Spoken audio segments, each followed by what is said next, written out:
If you've seen the headline, "Scientists Refuse to Continue After Google's Quantum Chip Showed Something in the Superposition," I need you to forget everything it implied. There is no entity. No one refused to continue.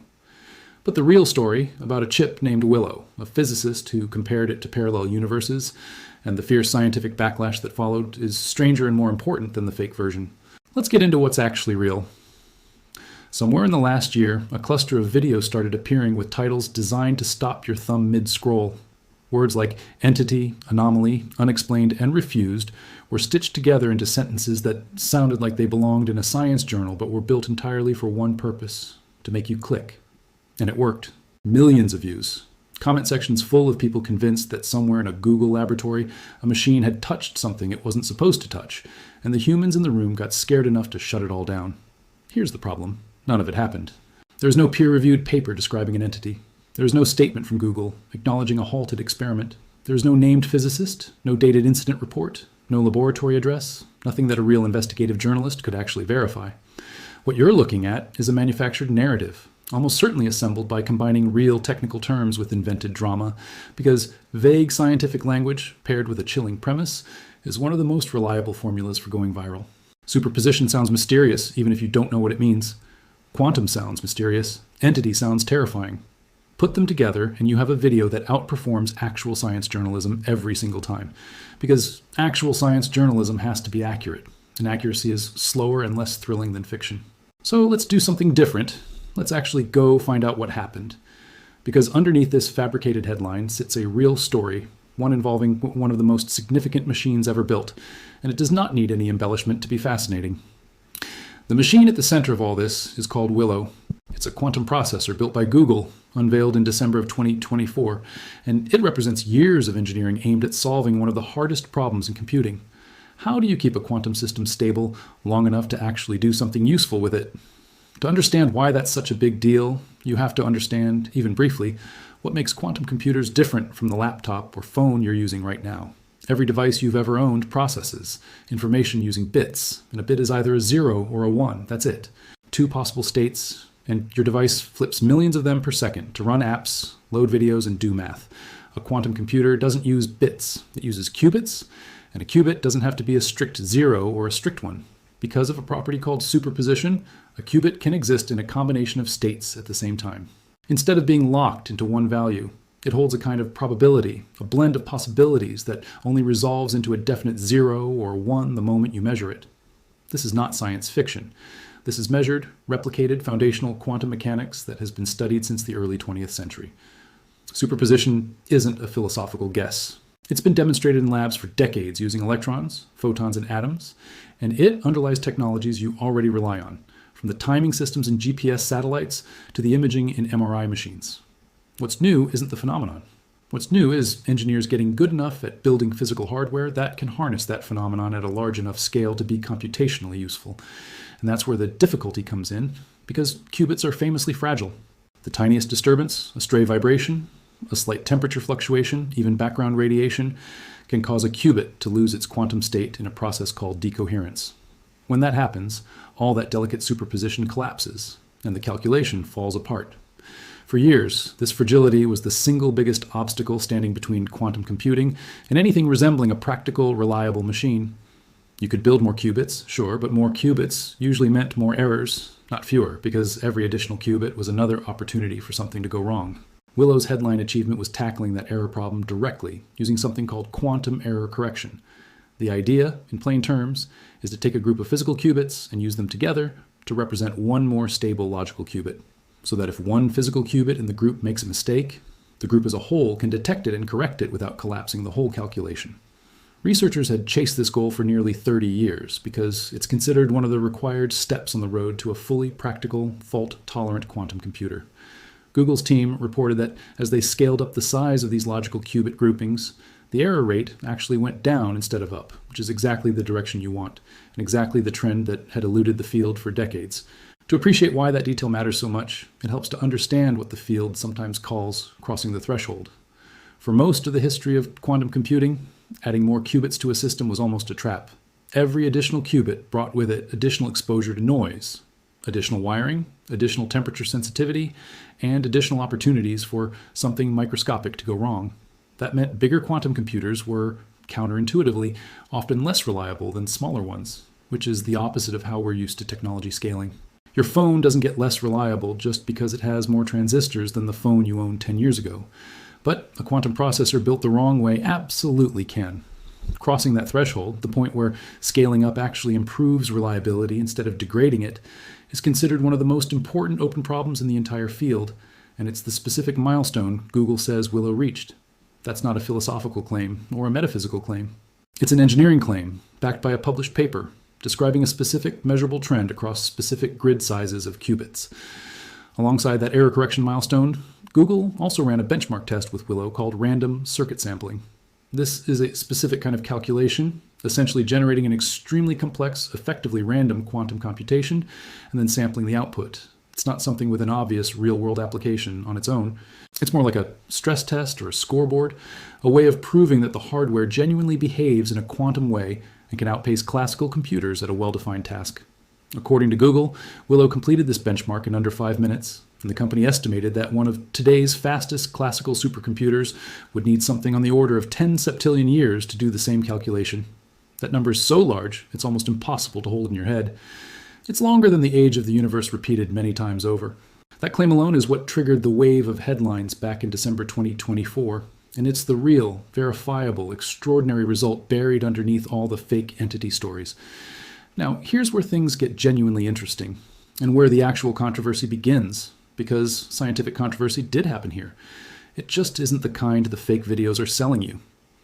Not long after Willow's results were announced, Hartmut Nevin, who leads Google's Quantum AI Lab, made public comments framing the chip's performance in a much bigger philosophical context.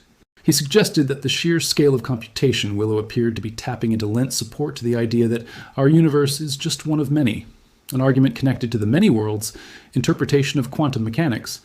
In other words, he wasn't talking about an entity appearing on the chip. He was making a claim about how to interpret why a quantum computer can do what it does, suggesting that the computation might, in some sense, be happening across multiple parallel realities simultaneously, with our observed result being just the branch we happen to experience. This is the seed that got twisted into the misinformation you're watching being debunked right now. Somewhere between Nevin's actual comments about parallel universes and interpretation of quantum mechanics, and the algorithm-optimized headlines that followed weeks and months later, many worlds interpretation turned into something in the superposition, and philosophical claim about multiverse theory turned into entity, and scientists refused to continue. It's a perfect example of how a real, nuanced, genuinely debated scientific statement can get stripped of all its context and rebuilt into something almost unrecognizable, purely because the unrecognizable version performs better in a recommendation algorithm. But let's stay with the real controversy, because it's worth understanding on its own terms. Nevin's comments did not go unchallenged, and the pushback came fast. From serious voices in the physics and science communication world, science writer Ethan Siegel was one of the most vocal critics, and his argument was precise. He said Nevin had blurred together two very different concepts. One is the idea of a Hilbert space, which is a purely mathematical framework, an infinite dimensional space where the mathematical description of a quantum system, called its wave function, technically lives. The other is the idea of an actual multiverse, a physical claim about literal parallel universes existing somewhere. Siegel's point was that just because the math used to describe quantum superposition involves this abstract, high-dimensional space, doesn't mean you're allowed to leap to a claim that real, physical parallel universes exist and are doing the computing for you.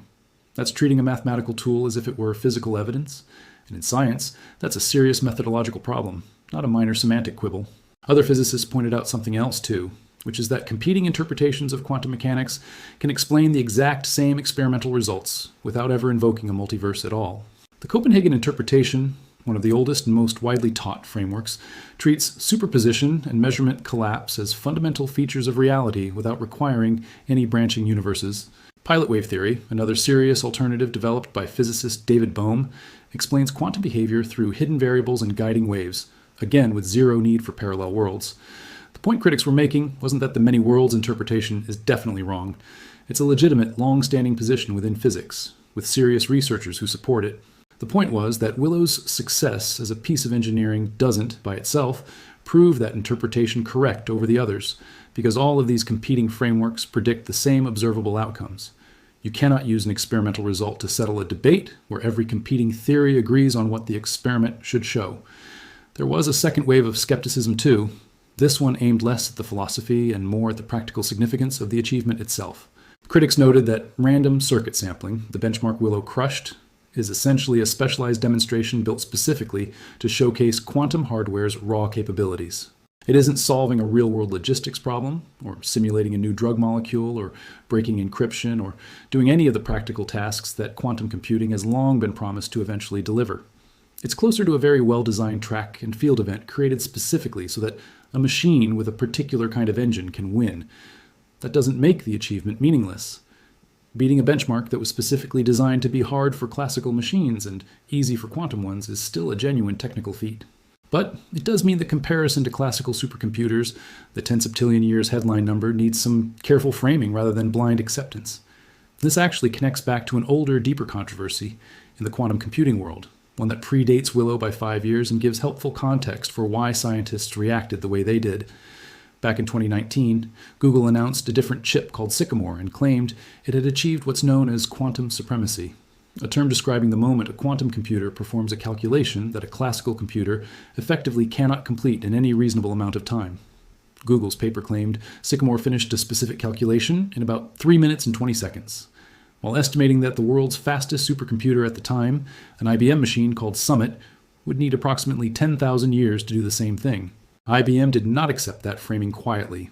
Researchers there argued that Google had significantly underestimated what Summit was actually capable of, and IBM published its own analysis, claiming Summit could complete the same calculation in around 2.5 days, not 10,000 years, if the classical algorithm was optimized properly and if the supercomputer's full storage capacity was used efficiently.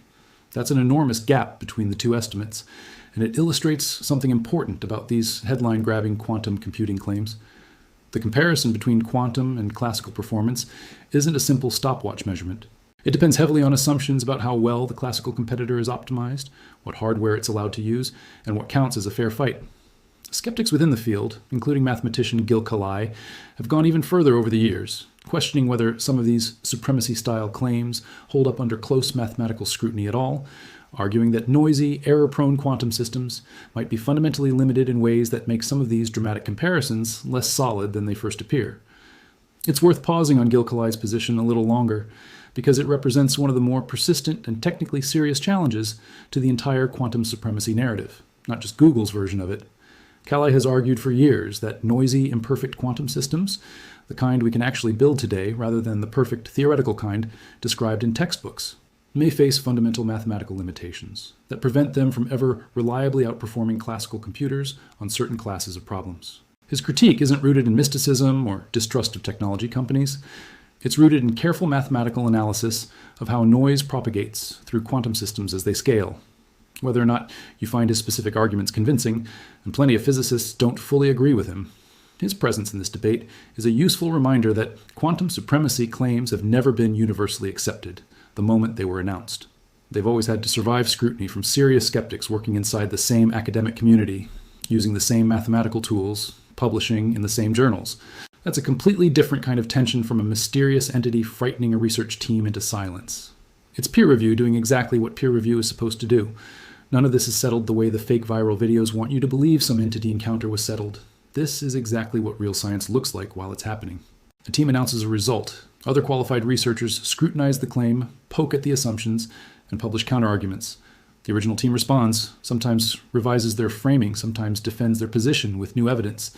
It's slow, it's technical, it's occasionally contentious, and it rarely produces a clean, satisfying, camera-ready conclusion within a single news cycle. That's precisely why it doesn't make for viral video content on its own, and it's exactly why someone, somewhere, decided the story needed an entity and a group of scientists supposedly walking out of a lab in fear. Let's talk for a moment about why that fictional version spread so effectively, because understanding the mechanics of misinformation is honestly just as valuable as understanding the quantum mechanics underneath it. Content designed purely to maximize clicks tends to follow a predictable pattern. It borrows a kernel of real credibility, in this case, an actual major tech company and an actual real scientific breakthrough, so that it feels grounded rather than obviously fake. Then it injects an emotional trigger, something that taps into fear, curiosity, or awe, because emotional arousal is one of the strongest predictors of whether people share content instead of just scrolling past it. Then it deliberately avoids specifics, No named lab, no named scientist, no citable paper, because vagueness is protective. Vague claims are harder to fact-check and harder to definitively disprove in a single sentence, which buys the content more time to spread before anyone catches up to debunk it. And by the time a debunking video like this one gets made, the original misleading claim has often already reached far more people than the correction ever will. Researchers who study the spread of misinformation online have documented this pattern repeatedly, sometimes describing it as a kind of asymmetry between falsehood and correction. A false claim tends to travel faster than a true one, partly because it's unconstrained by the need to be accurate, and partly because outrage, fear, and novelty are simply more shareable emotions than careful qualification. A headline that says, "Scientists made measured incremental progress on error correction rates" will never spread the way a headline about an unexplained entity spreads, even though the first one is the one that's actually true. That's not a flaw in any one platform or any one algorithm specifically. It's closer to a structural feature of how attention and information move through networks built to maximize engagement above all else. That's not a reason to give up on accuracy. It's exactly the reason accuracy matters more, not less, in a media environment where the incentives are stacked in favor of the dramatic and the false. If anything, understanding that asymmetry should make you a little more patient with confusing headlines and a little more willing to spend the extra 2 or 3 minutes tracing a claim back to where it actually came from, because that small amount of friction is often the only thing standing between a manufactured panic and an accurate understanding of what's really going on. So where does the real Willow story actually leave us, once you strip away the invented drama and look at what remains? It leaves us with something arguably more impressive than an entity, because it's real. A team of researchers made measurable, verifiable progress on one of the most stubborn engineering problems in modern physics, getting quantum error rates to fall as they scaled up their system, something the field had been chasing for the better part of 3 decades. That same chip then completed a punishing benchmark calculation in minutes, a calculation that would take classical supercomputers an almost incomprehensible amount of time to replicate, even accounting for the legitimate methodological pushback around how those classical comparisons get calculated. And on top of the engineering, the results reopened a genuinely fascinating, genuinely unresolved conversation in physics about what quantum mechanics is actually telling us about the nature of reality itself. A conversation involving serious researchers on multiple sides, none of whom needed to invoke an entity to make their case. That's the actual story, not a machine that showed something so disturbing that terrified scientists refused to go on.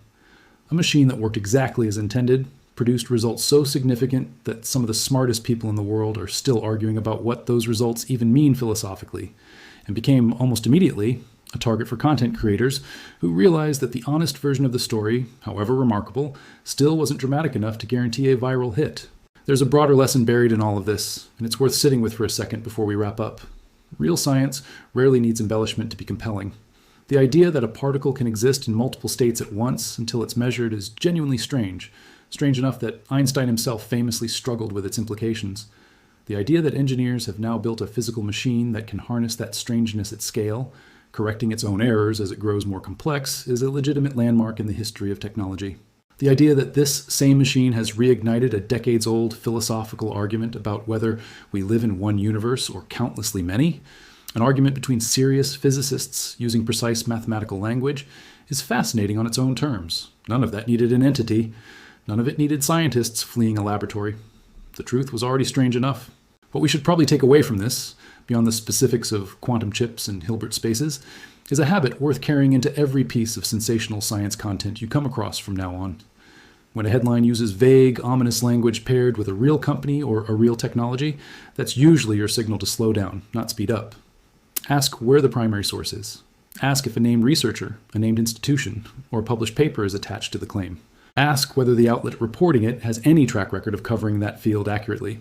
In this case, a few minutes of searching turns up exactly 0 credible sources supporting the entity story, and dozens of credible sources supporting the real, still remarkable Willow story sitting right underneath it. Google's quantum computing work is going to keep generating headlines for years to come, and some of those headlines will be legitimately extraordinary, because the field itself is moving that fast.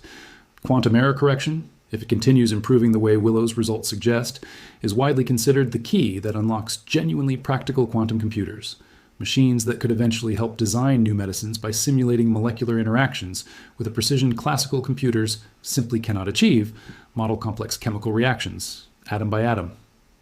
Instead of approximating them, optimize massive logistics networks involving millions of moving variables, or break certain kinds of encryption that today's computers simply cannot touch within any reasonable time frame. That future is not guaranteed, and it's certainly not imminent. Most serious researchers in the field will tell you plainly that we are still years, quite possibly a decade or more, away from quantum computers that can reliably outperform classical machines on problems people actually care about outside of specialized benchmarks. But that future is being built one carefully scrutinized, hotly debated experimental result at a time, in full public view, by researchers who publish their methods, share their data, and defend their conclusions against real criticism from equally qualified peers who are actively trying to poke holes in the work. That process, the publishing, the disputing, the retesting, the slow accumulation of evidence, is unglamorous by design. It doesn't produce a single dramatic moment you can compress into a 60-second clip. It produces something better, which is a body of knowledge you can actually trust, built by people whose reputations depend on getting it right rather than getting it viral. So, the next time you see a headline promising that scientists refuse to continue after a machine revealed something no one could explain, take it as an invitation, not to be afraid, but to go look for yourself. Chances are, just like this one, the manufactured version is trying to distract you from a true story that was already good enough to earn your attention on its own. Willow didn't summon anything. It didn't scare anyone out of a lab. It did something quietly extraordinary, followed by exactly the kind of rigorous, skeptical, occasionally messy scientific debate that real breakthroughs are supposed to trigger. And honestly, once you understand what actually happened, that version is a whole lot more interesting than the one built to make you afraid of your own curiosity. If there's one thing worth remembering from all of this, it's that the antidote to sensational misinformation was never suspicion for its own sake. It's simply asking better questions, following the trail back to where a claim actually originated, and giving real science the chance to be as compelling as it already is, without anyone needing to invent an entity to make you care. And that habit, once you build it, applies to a lot more than quantum computing.